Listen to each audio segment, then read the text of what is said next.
예레미야 29장 10절 말씀에 보면 하나님께서 이와 같이 말씀하십니다. 바벨론에서 70년이 차면 내가 너희를 돌보고 나의 선한 말을 너희에게 성취하여 너희를 이곳으로 돌아오게 하리라 라고 하나님께서 예레미야 선지자를 통해서 이 말씀을 선포하시죠. 지금 저들의 상황이 어떠한가? 포로라는 단어가 생각이 나죠. 하나님을 경외하지 아니하고 하나님을 반역한 세대, 하나님의 말씀을 듣지 아니하고 자기들 생각대로 살아가는 그 세대에 대해서 하나님이 심판하십니다. 그 심판은 모든 것을 상실함의 심판이에요. 영혼을 상실하게 되고 육체를 상실하게 되고 모든 것을 잃어버리게 되죠. 그래서 저들은 하나님의 그 선하신 뜻에 합한 그러한 삶의 모습을 살아가지 못하는 수치스러운 결과를 낳게 되는 것이죠.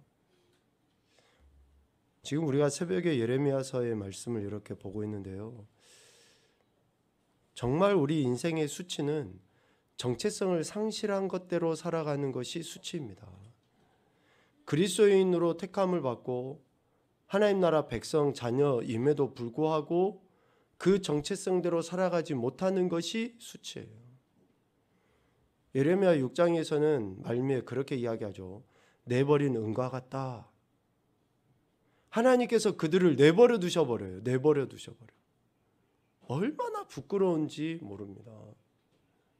우리가 이 땅의 삶을 살아가면서 물질이 좀 부족할 수도 있고 건강이 좀 안 좋을 수도 있어요. 그런데 그것과는 관계없이 우리가 그리스도인임에도 불구하고 하나님의 택함 받은 백성임에도 불구하고 그 정체성대로 살지 못하는 것이 가장 수치스러운 거고, 왜 그런 수치를 당하는 겁니까? 하나님께서 내버려 두셔버리니까 그래요. 내버려 두셔버리니까. 그래서 하나님께서는 다시금 이스라엘 백성들에게 하나님의 선하신 뜻이 무엇인지를 말씀해 주시죠. 하나님의 계획이 어떠한지를 이야기를 해줘요.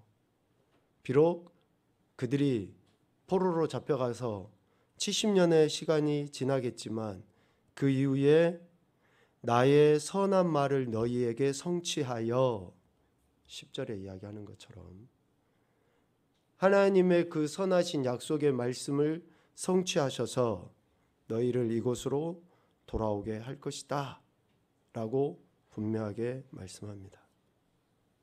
이 말씀이 오늘 11절 말미에 보면 미래와 희망을 주는 것이고 평안이다 라고 이야기해요. 우리 인생에게 있어서 희망을 주신다. 여기에서 우리 인생은 앞서 이야기하는 포로일 수도 있죠. 또 죄인일 수도 있습니다. 아무런 희망과 소망이 없는 것과 같은 그런 인생일 수 있어요. 창세기 1장 2절 말씀으로 바꿔보면 혼돈 속에 있고 공허 속에 있고 흑암 속에 있는 인생일 수 있습니다. 그러한 인생에게 하나님께서는 우리에게 희망을 주셔요. 그러한 인생을 하나님께서 돌보신다라는 거죠. 그렇게 하셔서 희망을 주신다. 여기에서 미래와 희망을 주는 것이니라 라고 할 때에 이 희망, 소망이라는 단어를 쓰는데 이 소망이라는 단어의 히브리어는 티크바라는 단어를 쓴다 그래요. 티크바. 이 티크바라는 이 단어는 줄, 끈이라는 의미가 있어요. 줄, 끈. 줄이 희망이고 끈이 희망이에요. 누가 생각납니까? 여호수아 2장에 보면 여리고를 정탐했던 정탐꾼들이 기생 라합에게 뭘 약속을 해요? 줄을 내려 달면 우리들이 이 여리고성을 점령하려 할 때에 줄이 내려온 것을 보고 이 집은 그러니까 피를 면하게 된다라고 이야기하거든요. 죽음을 면하게 된다라고. 그래서 여기서 이야기하는 줄이 티크바예요. 티크바. 그러니까 예레미야 29장 11절에서 이야기하는 소망이라는 단어하고 여호수아서에 나와 있는 줄이라는 단어가 동일한 의미라는 거예요. 생명을 보존받는 것. 그러니까 예레미야 29장 11절에서 이야기하는 우리에게 하나님이 주시는 소망, 미래와 희망, 또 평안의 궁극적인 것은 뭡니까? 생명이 보존받는 것이 우리에게 희망이라는 거예요. 여러분의 희망은 뭡니까? 돈 많이 버는 거예요? 또 좋은 직장 가는 겁니까? 이런 게 아니라 우리에게 진짜 희망은 뭐냐? 예수 그리스도로 말미암아 이 생명의 줄에 의해서 우리가 생명이 보존되어지는 것이 우리에게 진짜 희망이다 라는 거죠. 그러니까 포로 가운데 있어요. 생명이 없는 상황이에요. 혼돈하고 공허하고 흑암에 있어요. 죄 가운데서 죽을 수밖에 없는 그들에게 하나님께서 약속하신 희망은 뭡니까? 곧 생명이라는 거예요. 생명. 오늘 우리에게도 진정한 희망이 예수 그리스도로 말미암은 생명이어야지 세상 사람들하고 별반 다르지 않게 세상적인 것을 가지고 그것이 마치 진짜 우리에게 희망과 소망이 되는 것처럼 착각해서는 안 된다는 거죠. 결국 하나님께서 죄인인 우리 인생에게 주신 소망, 희망은 사망에서 건짐을 받고 생명이 보존된 은혜를 의미합니다. 이것이 희망이라는 거예요. 이것이. 신약으로 이야기하면 복음이라는 단어로 쓸 수 있어요. 복음. 즉 예수 그리스도. 복음이 우리에게 희망이고 소망이다라는 거죠. 예수님의 말씀, 또 예수님의 보내신 이 그를 믿는 것이 우리에게 뭡니까? 소망이고 희망이다. 그러니까 믿음이 없이 살아가는 그 인생은 아무리 세상적으로 뛰어나고 잘나고 출세해도 그의 장래와 그의 희망은 없는 거예요. 없는 거. 지금 이 땅에서 우리가 비록 가난하고 힘들고 아프고 문제투성이인 것 같아도 우리가 예수 그리스도를 믿는 그 믿음이 있기 때문에 우리는 뭐 가운데 살아갑니까? 희망 가운데 살아가는 거예요. 소망 가운데 살아간다고요. 세속적인 가치 판단으로 보지 마시고 예수 그리스도를 믿는 믿음의 눈으로 우리가 보면 지금 여기에 있는 저와 여러분은 그래도 희망 가운데 살아가고 소망 가운데 살아가고 또 더 나아가서는 소망이 없고 희망이 없는 저 안타까운 인생들에게 우리가 뭘 전해주는 삶을 사는 거예요? 희망을 주고 소망을 주는 삶을 살아가는 거예요. 이러한 영적 자부심이 있기를 간절히 소망합니다. 우리가 이런 영적 자부심이 있어야죠. 내 안에 생명이 있고 내 안에 진정한 생명의 줄 끈을 붙잡고 있다라는 이 소망과 희망이 다른 이들에게도 그런 소망으로 전해지고 나타나야 한다라는 것이죠. 요한복음 5장 24절 말씀에 이렇게 되어 있습니다. 내가 진실로 진실로 너희에게 이르노니 내 말을 듣고 또 나 보내신 이를 믿는 자는 영생을 얻었고 심판에 이르지 아니하느니 사망에서 생명으로 옮겼느니라 라고 이야기해요. 지금 요한복음 5장 24절 말씀 자체가 뭐예요? 희망이고 소망이라는 거예요. 더 이상 우리가 사망에 머물지 않습니다.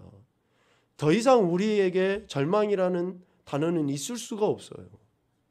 예수 그리스도를 믿고 예수 그리스도가 우리 안에 영으로 존재하고 계시는데 어떻게 우리가 절망 가운데 산다라고 이야기하고 가망이 없다고 이야기하고 소망이 없다라고 그렇게 말해서 되겠냐라는 것이죠. 우리 안에 예수님이 있고 예수님의 말씀을 믿는 우리라 그러면 결코 우리는 희망 가운데 살아가는 존재인 줄로 믿습니다. 그래서 우리 인생에게 참된 소망은 사망에서 생명으로 옮김받는 것이고 이것은 오직 예수 그리스도를 믿는 믿음으로 말미암아 얻게 된 것이다 라는 거예요.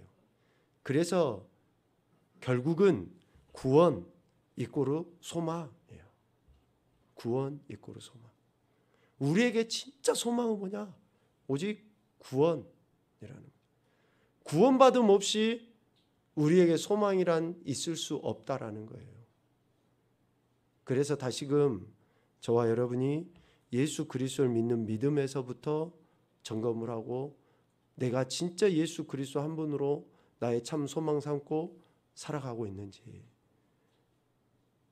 상황이 환경이 그래요. 우울해지고 절망적인 그런 불편함이 있을 수 있어요.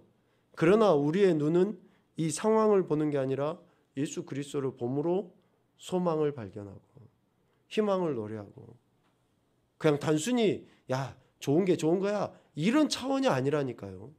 야 좋게 생각해. 다 그럴 때가 있어. 이런 차원의 이야기가 아니라고요. 육신의 눈으로 보면 아무리 그렇게 이야기해도 희망을 가질 수가 없어요.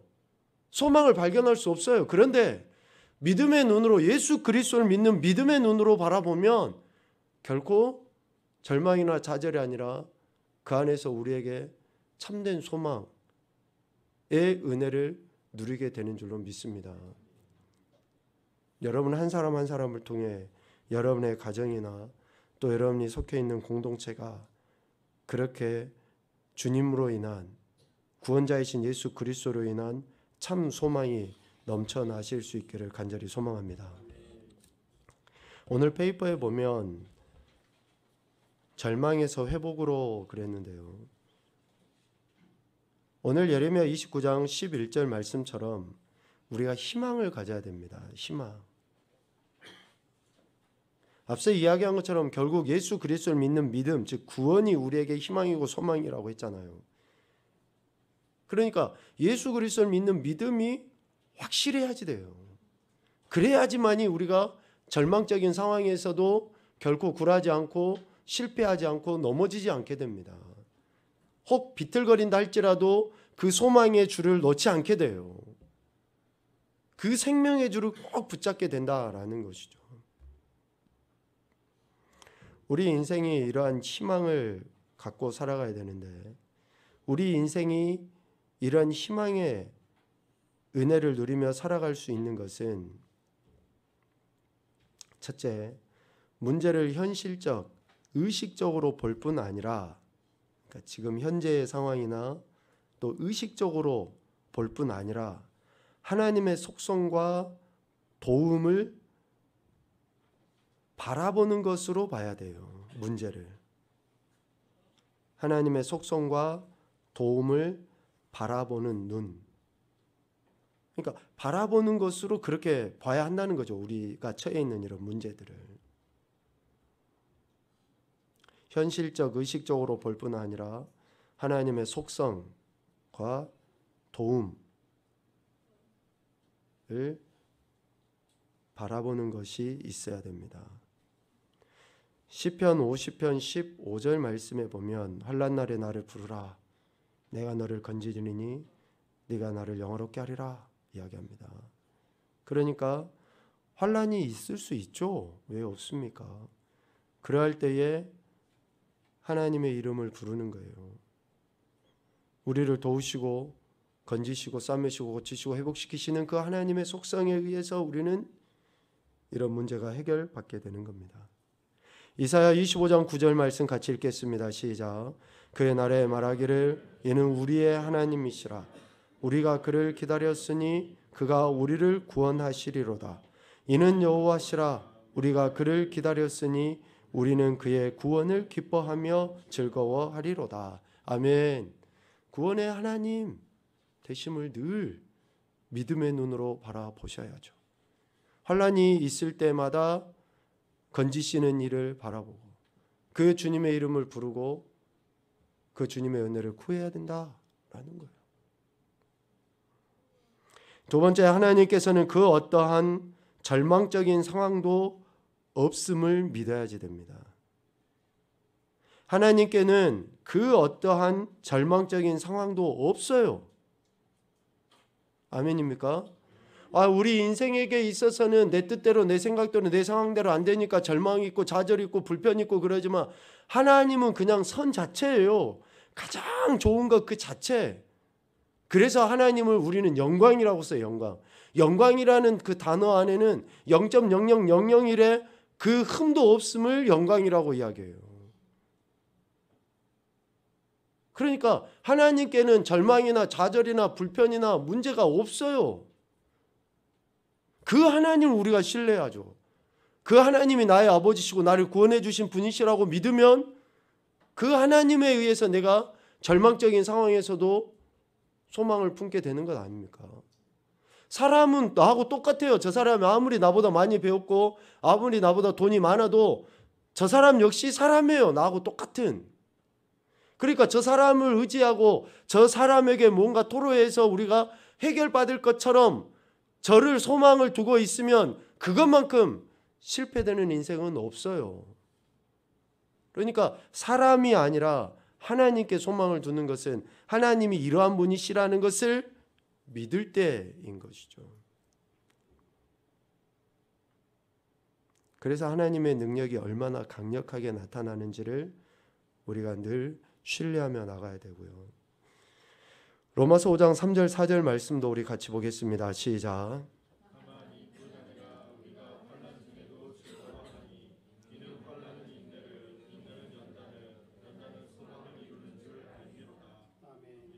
아멘.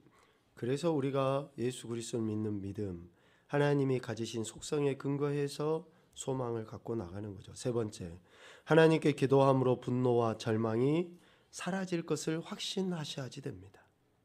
하나님께 기도함으로 분노와 절망이 사라질 것을 확신하십시오. 왜 우리 안에 이런 분노가, 절망이, 또 이런 우울이 사라지지 않는가? 그것은 진짜 하나님 앞에 기도하지 않기 때문에 그래요. 기도하는 척은 하고 흉내를 내는지 모르지만 진짜 기도하지 않기 때문에 그래요. 분량을 이야기하는 게 아닙니다. 시간의 많고 적음을 이야기하는 게 아니에요. 얼마나 하나님을 신뢰해서 내가 그 하나님께 기도하느냐, 그 차이예요. 기도할 때에 마음의 분노와 절망이 사라집니다. 기도는 뭐예요? 하나님께 내어 맡기는 거 아닙니까? 하나님께 내어 맡겼는데 여전히 내가 분노하고 있다. 그래서 다시금 하나님의 은혜를 구하고 나가는 거죠. 내가 간구하는 날에 주께서 응답하시고 내 영혼에 힘을 주어 나를 강하게 하셨다. 우리가 기도할 때에 우리 영에 힘을 주십니다. 그래서 영적 강인함이 그때 나와요. 그때. 나의 모든 길과 내가 눕는 것을 살펴보셨으므로 나의 모든 행위를 익히 아신다. 그래서 내가 하나님께 기도할 때에 하나님께서 내 마음에 평안과 강건함을 주시는 거예요. 그 강인함, 이 강인함은 뭐 우리가 운동해서 단련이 되는 게 아니에요. 멘탈, 정신적인 그 힘은 우리의 육체가 건강해진다고 해서 정신이 막 그렇게 되는 게, 영이 강하면은 정신이 건강해지게 돼 있습니다. 그러니까 여러분들이 영적 그 강화를 위해서 힘을 쓰셔야지 돼요. 그러니까 영의 양식을 먹어야죠. 그리고 기도를 하셔야지 돼요. 그렇지 않으면 영이 약하게 되면은 모든 것이 문제가 생기게 되어 있습니다. 꼭 여러분들이 말씀을 읽을 뿐만 아니라 깊이 생각을 하셔야 돼요. 생각, 묵상, 그리고 기도를 하셔야지만이 영이 튼튼해집니다. 네 번째, 하나님께서는 우리가 그와 함께 살기를 원하신다. 그러니까 우리가 하나님과 함께 살기를 하나님이 원하셔요. 그렇게 우리는 살아가야 됩니다. 그러니까 이런 예배를 드리는 것도 그렇고 여러분들이 개인적으로 뭐 말씀 묵상이나 기도하는 것도 하나님과 함께 사는 거죠. 늘 주님과 동행하는 거예요. 말씀을 생각하고 그 주님이 지금 내게 뭐라고 말씀하시는지 생각을 해가면서 사는 거. 그게 주님과 함께 사는 거죠. 세상을 자기와 화목하게 하시며 그랬죠. 하나됨, 화목. 하나님께서는 이를 위해서 예수 그리스도를 보내셔서 우리를 구원하신 거 아닙니까? 그러니까 우리가 늘 주님과 하나됨, 하나님과 하나됨의 삶을 살아가야 되는 거예요. 이것을 이렇게 표현할 수 있겠죠. 지금 이 순간에도 하나님이 나와 함께 계신다. 나를 지금 바라보고 계신다. 내가 어느 곳에 있든지 간에 우리가 하나님 존재 내에 있는 의식을 갖고 살아가는 거 참 어려워요. 코람데오 의식 잊어버리기가 쉽죠. 그런데 지금 이 순간에도 하나님은 우리와 함께 계시는 거예요. 함께 계시는 거예요. 그것을 잊지 않고 사는 것이 우리의 영적인 강인함을 나타내고 또 우리가 희망을 잃지 않게 되는 계기가 됩니다. 하나님 아버지가 지금 나와 함께 계시는데 뭐가 문제입니까? 뭐가 문제냐고요? 뭐가 문제예요 도대체? 왜 인상 쓰고 있는 거예요? 왜? 하나님 지금 나와 함께 계시는데 안 그렇습니까? 좀 우리 안에 이런 그 믿음의 그런 표현들이 좀 더 구체적으로 나타나야 되지 않을까요? 5번째, 하나님께서는 우리에게 지나치게 요구하지 않습니다. 하나님이 우리 아버지시잖아요. 어느 아버지가 자식에게 지나친 것을 요구합니까? 어느 부모가 자식이 들지도 못하는 짐을 그래 네가 해봐라 하고 지워주는 부모가 어딨냐고요. 세상의 부모도 안 그런다니까요. 그런데 하나님 아버지는 더더욱도 안 그러시죠. 그런데 우리가 짊어지고 있는 그 짐을 하나님께 내어 맡기질 않으니 하나님이 안 계시는 것처럼 좀 문제가 생기면 도대체 하나님은 뭐 하십니까? 라고 그냥 하나님께 원망하고 불평하는 그런 일들이 일어나는 거잖아요. 하나님은 결코 지나친 것을 우리에게 요구하시지도 않고 우리가 그렇게 지나치게 힘들어하는 것을 하나님은 기뻐하시질 않으셔요. 우리가 하나님께 내어 맡기고 하나님이 친히 해결해 주시길 원하시는 거죠. 이사야 40장 31절입니다. 시작. 오직 여호와를 앙망하는 자는 새 힘을 얻으리니 독수리가 날개치며 올라감 같을 것이요 다른 박질하여도 곤비하지 아니하겠고 걸어가도 피곤하지 아니하리로다. 아멘. 고린도서 10장 13절입니다. 사람이 감당할 시험 밖에는 너희가 당한 것이 없나니 오직 하나님은 미쁘사 너희가 감당하지 못할 시험 당함을 허락하지 아니하시고 시험 당할 즈음에 또한 피할 길을 내사 너희로 능히 감당하게 하시느니라. 아멘. 여러분 믿습니까? 우리 하나님 아버지가 이런 분이시라는 거예요. 6번째, 하나님께서는 자신의 약속을 이루시는 분이십니다. 오늘 예레미야 29장 10절에서도 이야기했죠. 나의 선한 말을 너희에게 성취하여. 하나님께서 하신 약속의 말씀을 반드시 이루십니다. 약속하신 그것을 또한 능히 이루실 줄을 확신하였다. 로마 4장에 이야기하죠. 그러니까 하나님께서 하시는 약속의 말씀, 성경에서 기록되어져 있는 하나님의 모든 말씀이 나를 통해 이루어지기를 하나님은 기대하고 계셔요. 그렇기 때문에 우리가 말씀에 귀를 기울이고 그 말씀대로 살아갈 때에 영과 육의 삶에 평안과 형통함이 있는 거죠. 또 여기서 형통함 그러면 뭐든지 잘 되는 것을 형통이라고 이해하시면 안 됩니다. 뭐든지 잘 되고 만사형통, 그러니까 세상에서 만사형통 그러니까 다 내가 원하는 대로 잘 되고 내가 바라는 대로 되고 그게 만사형통, 그런 형통이 아닙니다. 성경에서 이야기하는 형통은. 가만히 생각하면 형통이 뭘까? 피가 잘 통하는 게 형통일까? 피가 잘 통하는 게 형통이겠죠. 어쩌보면 예수 그리스도의 피가 잘 통해야지. 좀 세상적인 그런 생각 우리가 못 버리니까 그냥 이런 말들 뭐 복 그러면 정말 너무 세상적인 그런 기준에서만 생각을 하다 보니까 어떻습니까? 지금 우리의 현실은 그렇지 않잖아요. 지금 우리의 현실은 그렇지 않으니까 늘 입으로는 믿는다고 하는데 삶의 행태에서는 믿지 못함이 나타나고 내가 막 주구장창 죽으라고 열심히 하는 거예요. 열심히 하지 말라는 이야기가 아니라 하나님을 신뢰하지 못하고 열심히 하는 것이 문제라는 거예요. 그러니까 형통이라는 그런 것은 정말로 하나님과 앞에서 이야기하죠. 화목돼지고 하나님과 늘 함께 있게 되고 하나님으로 인해서 분노도 없어지고 걱정도 절망도 없어지고 좀 그러한 은혜들을 누리고 살아가는 것이 형통이라는 형통. 하나님은 약속하신 것을 반드시 이루시는 분입니다. 그러므로 7번 반항하지 말고 고통을 참고 예수님의 이름을 시인해야 돼요. 반항하지 말고 고통을 참고 예수님의 이름을 시인해야 됩니다. 생각하건대 현재의 고난은 장차 우리에게 나타날 영광과 비교할 수 없다. 여러분 반항하지 마십시오. 도살장에 소가 끌려간다. 그럼 소는 도살장에 가게 돼 있어요. 가게 돼 있다고요. 그런데 안 가려고 그냥 다리 뼈떼고 해봤자 매만 더 맞고 가게 돼 있어요.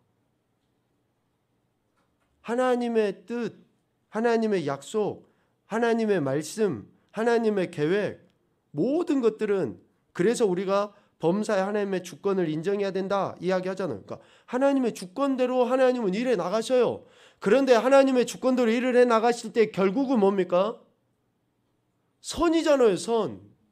가장 좋은 거. 내가 생각하는 것이 아니라 하나님이 일하시고자 하시는 대로 해서 결국은 선이에요. 그러니까 우리가 하나님이 행하신다라고 하실 때 우리는 반항하지 말아야 돼요. 우리에게는 아멘만 있어야 되거든요.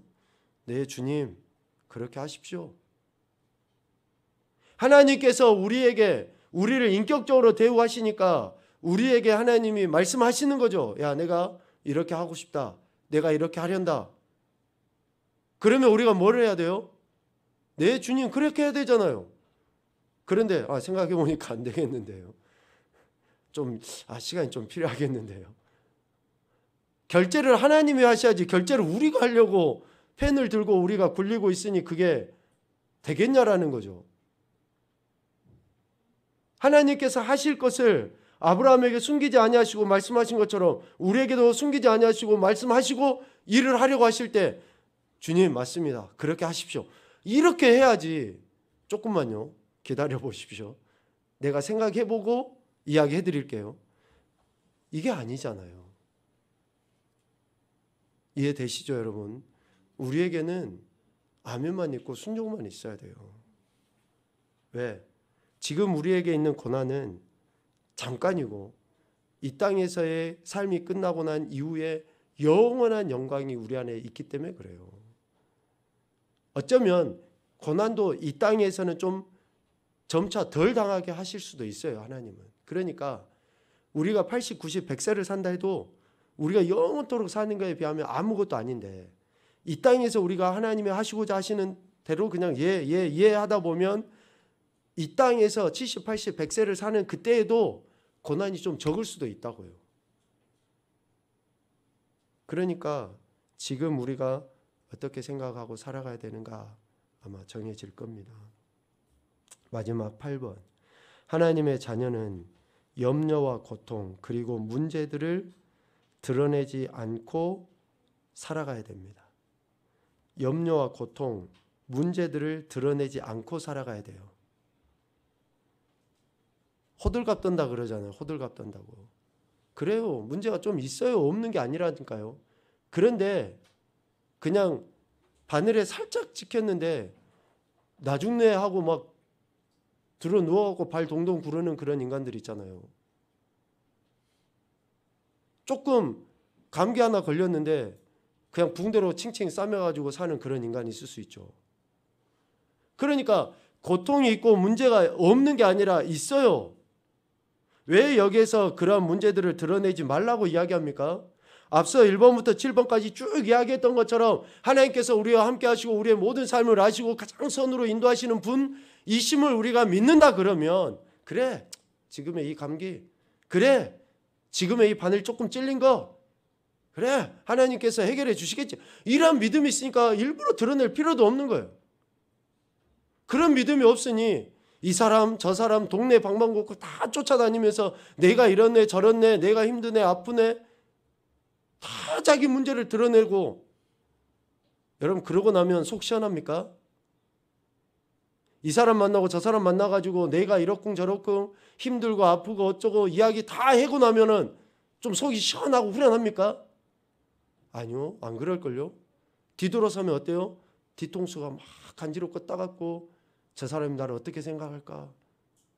그런 창피함이 그냥 확 몰려온. 그러니까 문제가 없는 게 아니라 있지만 하나님을 더 신뢰해서 지금까지 1번부터 7번까지 했던 것처럼 그런 신뢰함 속에 묵묵히 하나님께 기도하고 또 하나님의 은혜를 구하고 말씀을 통해서 또 우리 믿음의 선진들이 이런 힘들고 어려웠을 때 어떻게 살았는가 성경을 통해서 좀 이렇게 묵상을 해보고 지난 시간에 이야기한 것처럼 정 그래도 안 되면 목회자한테 좀 찾아와서 목사님 제가 이러이러한 상황이 있는데 좀 기도 좀 해주세요.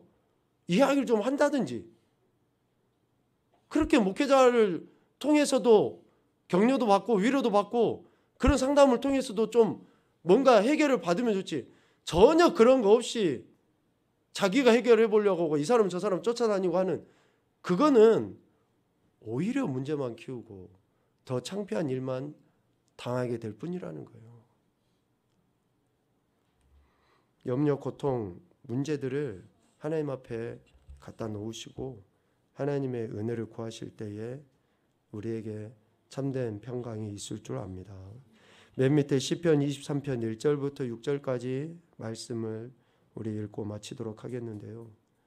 결국 우리의 희망은 구원자이신 예수 그리스도를 범사에 믿을 뿐만 아니라 그 믿음대로 살아가는 것이 희망이고 소망인 줄로 믿습니다. 예수님을 믿는 믿음대로 살아가는 거예요. 예수님 믿는 믿음대로. 그분이 어떤 분이시고 그분이 내게 어떤 은혜를 주셨는지에 대한 믿음을 가지고 내가 내 삶에서 살아내는 거. 이것이 희망이고 소망인 것이지 로또가 희망 아닙니다. 요즘 저희는 모르지만 젊은 사람들 코인 같은 거 한다 그러는데 그런 게 희망 아니에요. 진짜 희망은 오직 예수 그리스도 한 분이시고 그분으로부터 얻게 되는 생명, 구원이 진짜 희망인 줄로 믿습니다. 시편 23편 1절부터 6절까지 통독을 하죠. 시작. 여호와는 나의 목자시니 내게 부족함이 없으리로다. 그가 나를 푸른 풀밭에 누이시며 쉴 만한 물가로 인도하시는도다. 내 영혼을 소생시키시고 자기 이름을 위하여 의의 길로 인도하시는도다. 내가 사망의 음침한 골짜기로 다닐지라도 해를 두려워하지 않을 것은 주께서 나와 함께 하심이라. 주의 지팡이와 막대기가 나를 안위하시나이다. 주께서 내 원수의 목전에서 내게 상을 차려주시고 기름을 내 머리에 부으셨으니 내 잔이 넘치나이다. 내 평생의 선하심과 인자하심이 반드시 나를 따르리니 내가 여호와의 집에 영원히 살리로다. 아멘. 여러분 축복합니다. 날마다 예수 그리스도와 동행하시면서 참된 소망 가운데 하나님의 구원의 은혜를 누리시고 증거하는 복된 인생들이 되시기를 주님의 이름으로 축복합니다. 아멘. 사랑